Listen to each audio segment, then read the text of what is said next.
2008 sampai 2018. Jadi itu tujuan dari skripsi atau penelitian dari saya.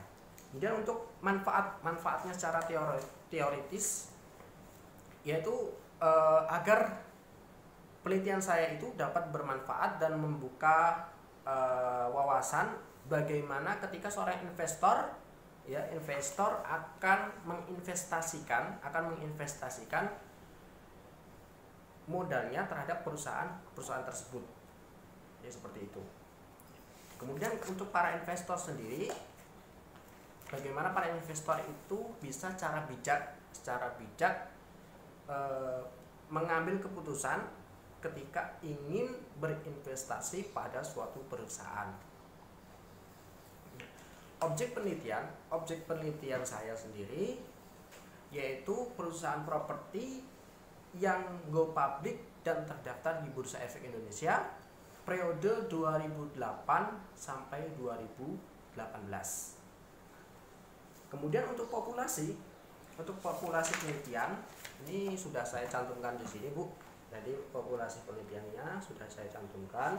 Populasi penelitian yaitu di sini jadi ada dua kategori, sebenarnya ada dua kategori. Kategori pertama yaitu yang dimana perusahaan itu memang dia fokus pada bidang properti saja.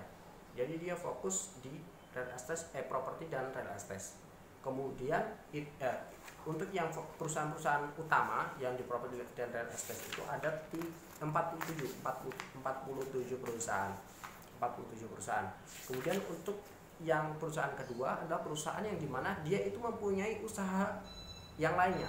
Jadi dia mempunyai usaha di bidang lainnya, tetapi juga berkecimpung atau bergerak di properti. Ya, contohnya Armidian Karyatama atau Bakti Agung Propertindo itu punya usaha di lainnya, tetapi dia bergerak di properti. Ini ada 34 perusahaan. Jadi total itu sekitar 80 ya, 81 perusahaan. 81. Nah, itu. Kemudian dari ke-81 perusahaan itu sendiri ketika sudah kita cek laporan-laporan keuangannya, kita cek dari kriteria, kita lihat dari 81 perusahaan itu kita mempunyai karakteristik untuk mengambil sampel penelitian itu. Yang pertama yaitu perusahaan yang terdaftar di Bursa Efek Indonesia tahun 2008 sampai 2018 dalam kelompok industri properti yang menerbitkan laporan tahunan atau annual report berturut-turut. Jadi berturut-turut periode 2008 sampai 2018. Itu untuk karakteristik yang pertama. Untuk yang kedua yaitu mempunyai periode laporan keuangan yang berakhir 31 Desember lengkap dengan catatan atas laporan keuangan. Kemudian yang ketiga, perusahaan properti dan real estate yang menggunakan rupiah sebagai mata uang. Jadi laporannya itu menggunakan mata uang rupiah. Jadi yang menggunakan mata uang dolar kita tidak mencantumkannya. Kemudian yang keempat, perusahaan properti dan real estate yang telah menyampaikan kelengkapan data berupa laporan keuangan berturut-turut pada 2008 sampai 2018. Dari keempat kriteria tersebut, dari populasi tadi sekitar 81, kita mengambil sampel penelitian itu sebanyak 37 perusahaan properti. Untuk teknik pengambilan sampel sendiri kita menggunakan non-probability sampling, yaitu dengan pendekatan sampling proportif, yaitu maksudnya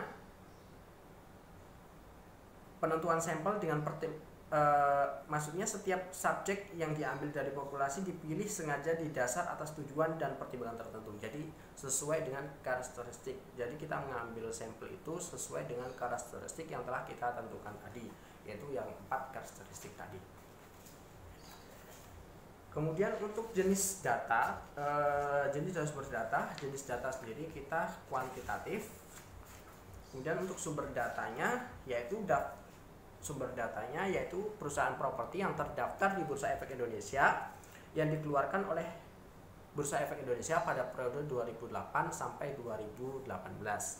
Kemudian data laporan keuangan per 31 Desember yaitu per akhir tahun. Kemudian daftar harga saham dikeluarkan oleh Bursa Efek Indonesia.